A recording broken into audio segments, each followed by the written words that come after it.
Today on the Queen Bee podcast, we are diving into a conversation that's close to the heart of many of us navigating midlife.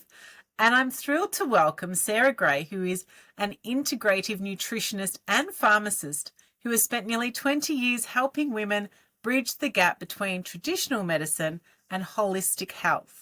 Through her work at the Nutrition Pharmacist, Sarah supports women in tackling the real messy challenges of perimenopause and menopause, from brain fog and mood swings to weight changes and beyond.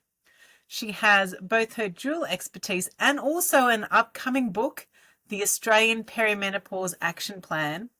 And Sarah is all about practical, science-based solutions that make thriving in midlife not just possible, but empowering. Sarah, welcome to the Queen Bee. We're excited to have you here. Thank you so much for having me. I'm really thrilled to be here and excited to see what we can talk about today. So am I. Now, I know you talk a lot about health not being one-dimensional. So when it comes to menopause, how do you combine nutrition, supplements, and medicine to support women through this transition? Yeah, it's a great question, isn't it? And I've developed this kind of really strange analogy to just describe the way that I look at it. I guess because I have the holistic approach of pharmacy and nutrition, I had to work out a way of explaining to people how you layer all of those things together to optimize your health outcomes. So for me, the analogy I use is kind of like a cake. I know cake's not always that healthy, but they're delicious and it's fun to talk about cake. So the way I see it is, when you're baking a cake, you have flour, you have the key structural component of a cake. No cake really has, no flour. There might be gluten-free flours or different types of flours that are used, but I see those as being the nutrition foundations. So I think whenever I'm speaking to a woman about perimenopause, menopause, or their health in general, the first thing I look at is how are you eating, what's your nutrition, and how can we actually build a really nice, strong foundation to work from. If we don't look at that layer first, just like if a cake didn't have flour, it actually wouldn't be structurally sound and have that foundation. So for me, I look at, things across the way you're eating. I'd like to focus on what foods you can eat and the types of foods you can include rather than thinking about all the stuff you shouldn't be doing. I find that if you add lots of good stuff in, you don't really have much space for anything else. And also life's for enjoyment. So there's some things you can still have, obviously, in moderation. And for perimenopause specifically, there's heaps of different science-based tactics and tools that you can use in nutrition to help with things. So that's where we start. Then looking at lifestyle is obviously the next most important thing. So I see lifestyle as kind of the eggs, the butter of the cake. So once you've got your sort of nutrition foundation, what other things can you support yourself with around sleep, self-care, meditation? Is it exercise? What is it actually that you're doing to round out your lifestyle? Because some of the symptoms that you mentioned there, we're all very familiar with around that brain fog, that mood changes and things like that. Well, lifestyle components really can play a role, particularly with the sleep aspect of that and mood. And then I see there's the world of supplements, which is really confusing across any area of health, but especially in this space, we're seeing always with lots of new interest in areas. People come and provide new products and supplements. I kind of see them as like the choc chips or the walnut and carrot to the cake. So you don't need them, but the cake can be better with them. And I really err on the side of caution when it comes to these. So I believe there are some really great science-based supplements that can support some women. But as we'll discuss later, I don't think everybody needs every single supplement. And just because it worked for your next door neighbor, it doesn't mean that you need it or that it's going to work for you. So that's one that we talk about because I think it's important, because there are some that really genuinely can help people on an individual basis.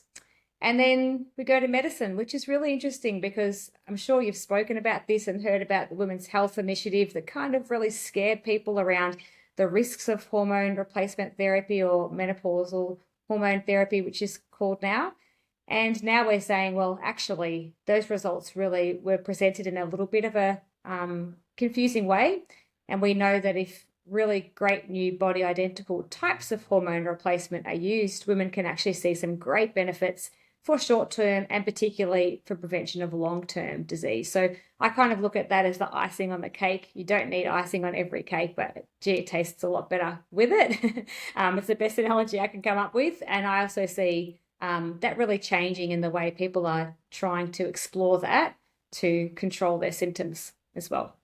I love that. And apart from the fact I now feel like eating cake, I also love that, your approach with supplements is really about, okay, well, what are the scientific based ones, as opposed to what celebrity A has said is amazing, and guess what? They actually get a real kickback if you buy it. And because I feel like there is so much menno washing when it comes to products, because, there are so many of us and we all want to feel better, and people are often taking advantage of that. And I love that your approach is really about, let's not buy into that, but let's actually look at what we genuinely need and what's actually going to help us as an individual.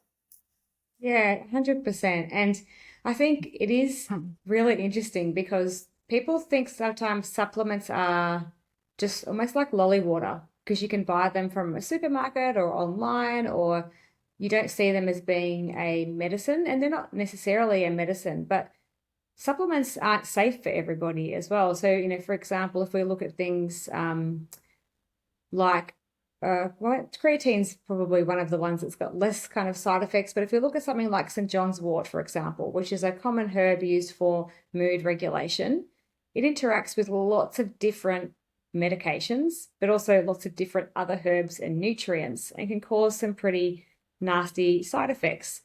Sometimes people might have liver or kidney disorders that you can't use supplements with. So it's not that just because they're easy to get, they're safe for everyone. So I do think you need to have a really targeted approach with it, speak to an expert, find out what you need, if you need anything, but most importantly, is it safe? And then the other thing I say is you don't throw 8 different solutions at a problem at once. Because if you do that, so I'm going to start 8 new supplements that I've been told I have to start for perimenopause. I've read it online. These are the ones I have to start. And then I feel better. So what do I do now? Do I keep taking the 8 supplements for the rest of my perimenopause journey? Because I actually don't know which one's helping. So I like to think of a structured way. You add one in, you give it 3 months. Is it improving things or not? If yes, continue. If no, withdraw. Because you don't really then want to be taking things that cost a lot of money for no noticeable difference. Because a lot of women I ask, oh, you're taking all of those. Do you feel any better? Oh, not really. So it's about, that sort of structured approach. That's great. And I think that's a really good one just to keep in mind with anything, whether it's supplements, whether it's medications. It's just really that being aware of what's going on for us, as opposed to assuming that someone else is going to give us the right answer when we're the experts in us. 100%. Yeah, definitely. Now, your personal health journey really shaped your approach. Can you share with us a bit about your story and how it actually influenced the way that you work with women in their midlife phase these days? Yeah, definitely. So many years ago now, I first became a pharmacist, and then after that, I developed my own eating and food intolerances. I started to become really unwell. It didn't matter what I ate. I got sick. I was living in London at the time. I thought maybe it was because I wasn't eating as much fresh stuff as in Australia, and the food's different there. But then I came home and it was just, as bad as it was, if not worse. And I went through a wild range of different investigations and health professionals, and I sort of sat back and thought, gee, I'm a health professional myself, and I'm having a real hard time navigating this. I'm confused with the information I'm getting. I don't know who to go to next. No one's really wrapping it all up for me in a treatment plan. So I'm seeing a doctor and a dietitian and a physiotherapist and all these different people, but no one's really putting it all together for me and helping me work out what I do next. So I sort of, being the curious person that I was, I thought, well, I obviously have some intolerances. Nutrition's always been an interest of mine. So I thought, well, I'm going to go and study nutrition. So I did a master's of human nutrition, and then through that sort of thought, well, I'll hang up my hat as a pharmacist and be a nutritionist. But while I was studying, I realized the two actually went really well together, because the pharmacy gives me that deep foundation of all the different body systems, physiology and health. and science around the way medications and nutrients are metabolized, etc., and safety. And then the nutrition gave me that other piece around, what are all the key nutrients, the ways of eating, and the psychology behind eating. And the two together really worked quite well.